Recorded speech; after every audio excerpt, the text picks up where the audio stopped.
that, we come to the end of our opening session, and let us fasten our seatbelts as we get ready for the powerful sessions on sustainable development. Let's start our powerful session one with four speakers. We have four speakers in the session. To begin with, we have with us Mr. Dennis Okor. Mr. Dennis is a communications and policy practitioner with over 15 years of experience and expertise in government relations, public affairs, and ESG communications and sustainability. He's going to talk about fostering innovation cultures with sustainability mindset, highest ethical and governance standards, UNSDG 16. Over to you, Mr. Dennis, for your session.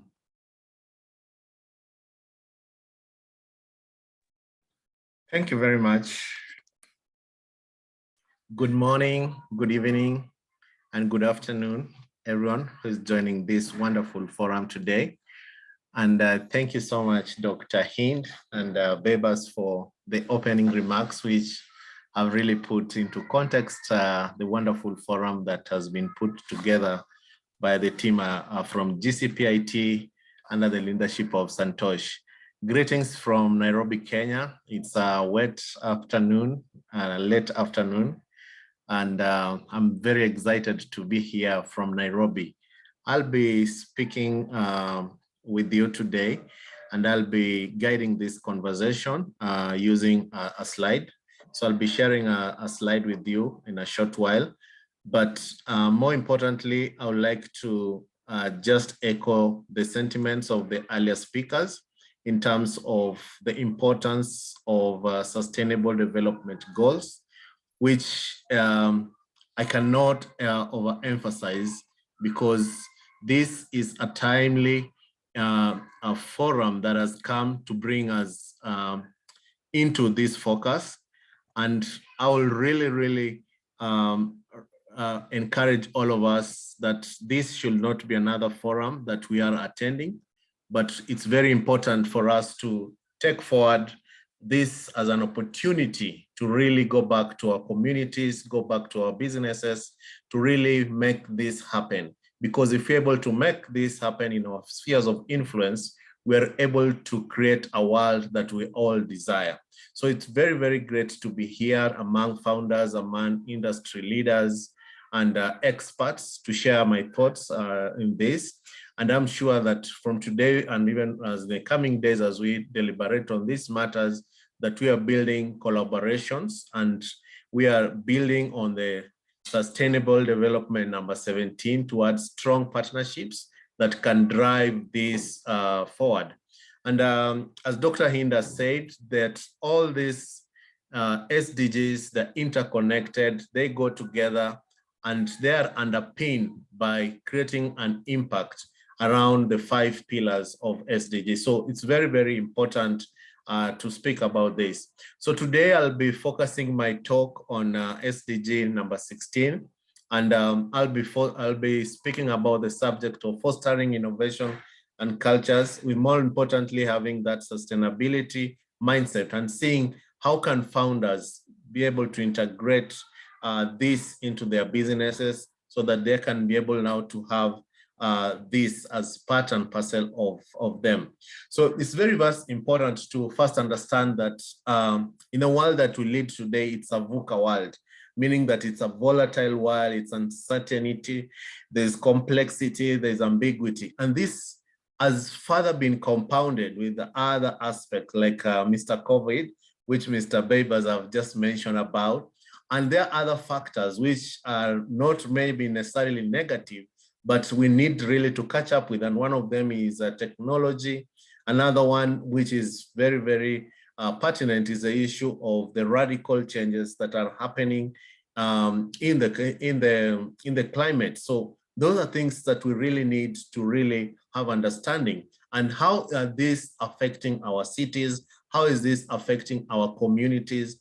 How is this affecting our businesses? And that question is very important, and that consciousness is what really will make this happen, because we need not to assume that in our world, life is going on as usual. We are living in a lot of uncertainty. So that understanding is what calls for having vision, having clarity that we are in this period, and what can we be able to do in order to adopt some of the strategies, adopt a lifestyle, adopt a culture, and even methodologies that can bring agility. And this is this agility that will be able to help us to be able to innovate with a view of being adaptable to the changing environment in this volatility and uncertainty. So in this environment, in as much as it's dire, it is not static. It also moves us with we go as civilization is changing, it is also changing. So that's why having that vision, understanding, and clarity so that we know what are the real issues that we are talking about, it's very, very important. And that is when sustainability really comes in. And as founders existing in the communities, in the cities, where we have a desired need of having coexisting with our entities, it is very, very important to have this. If you don't have this understanding, you cannot even think about innovation. You cannot even start thinking about sustainability and what are the outcomes. And Dr. Hind has really put a very good foundation and really told us what are the benefits that we really have to think about sustainability. And more importantly, is that sustainability will put you in the point of existence, because without it, you will be the first person to die. So that's very, very important. So I thought it would have been very, very important to start my conversation this evening from that point of view of creating a context. And the most important thing around this is that it is underpinned by the SDGs. The SDGs framework gives us a very, very clear pathway that we can be able now to look at this and be able to package it. And the center of this is looking at how are our institutions better positions to innovate? How have they been structured to drive cultures which are inclusive? How have they been positioned to drive cultures that are able to look beyond themselves? So it's very, very important to look at institutions, and institutions are only not limited to systems and processes. We are also looking at the enabling environment. In other words, we are looking at issues like policies, we are looking at issues of legislation, and more importantly, the goodwill, the political goodwill, the leadership goodwill. And as founders, there is no other responsibility that we have than driving that leadership that creates that enabling environment for this to thrive. So it's very, very important to really even look at our entities that we are leading as institutions of change that are at the center force of driving the sustainability agenda. And that can only come if our leaderships are strong, if they are accountable, and they are transparent. And that is when we will now talk about sustainable development, because some of the things that are making our development not be sustainable is because we are taking some of the things at face value. We are not accountable, or if we are accountable, we're not accountable to the right people. We really need also to know, like, our stakeholders. We need to know who are our internal stakeholders, who are the external stakeholders. And that is when we can be able now to even map the interactions, the impact, and be able to put in the necessary mechanisms that can drive our societies forward, but starting with our institutions. So I am underpinning this into having this mind frame that are able to put us in a place where the institutions that we are leading as founders are at the center of this conversation. And we are being proactive to lead that conversation of putting and mainstreaming the effective and strong systems in our leadership. So this is very important. I chose these three aspects because if you look at it, and from our experience in Kenya, like from what I work with mostly, I've worked with the SMEs and small and growing businesses. And like in many places in Africa, and I'm sure also in India, these small businesses really are the real drivers of the economy. And the big question is that what are they doing to integrate the thinking about sustainability? What are they doing in terms of ensuring that their governance systems are up to date and are able to respond to the emerging issues? And the preoccupations that they have most is to looking at the profit motive. And they do this through driving of their businesses, their vision through people. But in the process of doing that, they are also interacting with the planet. So beyond thinking about where to place the business, what products they need to do, it is now imperative, and the two speakers have already given us a foundation of that we have to now really think about this. And the way to look at it is to not just desire to change things, to innovate, but we are doing innovation with a very important component of driving value.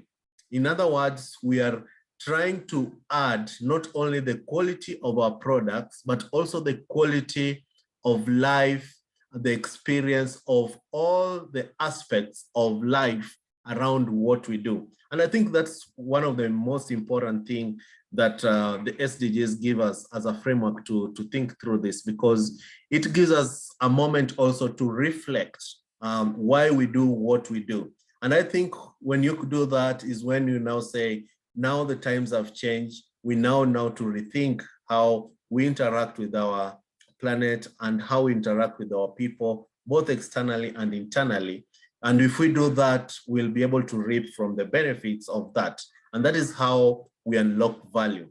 And for me, it is an issue of looking at how this is driven by the founders, because at that point is where you have to rally all your resources, you have to rally all your systems towards driving that to happen. So innovation is almost all about value. It's if you're not unlocking value, if you're not adding value, there is not innovation. There is no need for you to just change for the sake of changing or doing things in a different way if it is not unlocking value. And why this is important is that we're having this conversation today because we want to make sustainability to be our way of life. We want it to be our culture. Where I come from, there's a way we do things. So I come from the fishing community in Kenya. So there's a way we cook fish. There's a way we go to the lake. There's a way we interact with other fishermen, because that is our culture. And innovation becoming a culture in our entities, in our organization, in our companies, starts from the very, very basic level of idea. So I'm introducing you to the 3 I's, which first of all, I'm looking about what idea, and this is where your vision, your aspirations are put together, where the goals and the objectives of what you want to really do as an entity are enshrined. The second bit of it are the individuals. These are the people who are helping you drive this. These are the people who are working in those organizations. These are people you're interacting with. These are the people who are benefiting from the existence of your organization. And more importantly, as the institution, I already talked about the institution. So when we're talking about innovation, we really need to look at it broadly in terms of these 3 areas. And this is when now we'll be able to unlock the value. And I use this portrait like a piggy bank for the children, where they're saving slowly and slowly. And as Dr. Hind had told us, that this ideally we're doing it as something that is very important, because it will really bring direct benefits to us. And I think that is what I want to point out today, because that is at the center of what founders should be thinking about. So it is important to answer the question on how do we mitigate the consequences of failure when we come forth with new ideas, because that is the challenge that everyone thinks about. And that is why people have fear to innovate and to do things in a different way. But this fear can only be taken away if leaders are able to create a culture of experimentation, a culture that is able to look at the risks of not doing that and putting in necessary mechanisms that can be able to help us to de-risk that opportunity, to de-risk that existence. And that's how people can be able to live. And I came up with a simple framework that some of the things that we can do practically and as takeaways to really make this to happen, because I really wanted to look at this from a very practical way. One of the things is about looking at our values and principles as companies or an organization. How are these resonating with the new normal or resonating with the agenda of sustainability, or the way your values and your principle as a company has been since 1960 is what you're just carrying on along. So I'm challenging you that you need now to go and rethink about it and really align this to sustainability. And by doing that is when now you can start thinking about how this will be fostering that innovation culture, and the sustainability mindset will be put at the highest level. The second part is about measuring impact. And the measuring of impact, I liked what Dr. Hind says, that if you don't measure the right way, you won't do it the right way. I think for me, that was so profound. And it really, really, really inspired me, because we have now to have evidence. And now in this evidence, it will be able to tell us what are we measuring and how are we measuring? Because right now, when we talk about sustainability, there are so many metrics of measuring. Your organization may have its own metrics of measuring. So what are you using? But my message today is that even within your M&E framework, start measuring something. People should now start seeing that we are aligning our measurement of our KPIs on impact. The other aspect is about talent. I'm not saying that today we start asking our employees about climate change and all that, but try to understand the people who are coming to work for you, trying to bring them into that consciousness of thinking about sustainability, thinking about climate change, thinking about their fears, so that with time also you can also start even adding some of those aspects into their job description and even to their career development plan, so that this is really enshrined in the organization. And if you as a leader, you're not driving that, that will not happen. But coupled with that, there's also the need to just ensure that your internal stakeholders are continually educated. You're building their capacity in terms of what are the issues, what are the changes that are happening in our environment, and what are we are doing as an organization to be able to adapt, and what are the benefits that we are doing, and how is our society impacted with that? So when you have this consciousness and there's a deliberate program that happens in your company, in your organization, as a leader, you're positioning this agenda at the highest level. And now people know that among the other things that we discuss as a company, we are also very strong about sustainability and what changes are we making in terms of innovation to be able to adapt and make what we do relevant to our external environment. And I think for me, that is something that is very, very pertinent. And these are very simple steps that we are able to undertake as leaders in the companies. The other thing is about living a lifestyle of this, what we are able to see as leaders, because people are looking at you. How do you use your flights? How do you, as a leader, use your time? How do you handle your office? Before you come to tell us about how we need to enshrine sustainability, are you leading that life? Are you changing the way you do things? Are you just predictable? Because that predictability is what we are trying now to avoid. And because the times we are living in are not going in a linear way, it is so haphazard. Today we're working from the office, tomorrow we are not working. So very, very important to link. So these 5 areas are some of the things where I could call upon you to take action in terms of making this a reality. So my role today was basically just coming to stretch you a little bit, to remind you that we have a unique opportunity to do this. Among the other 5 things that maybe we could also think about is trying to really put incentives where we can encourage this behavior so that we are able to reinforce that culture of innovation to drive sustainability. Thank you very much for this wonderful opportunity.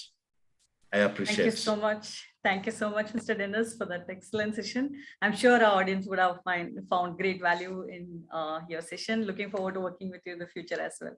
Thank you so much. Thank you. For joining us. Pleasure. Yeah.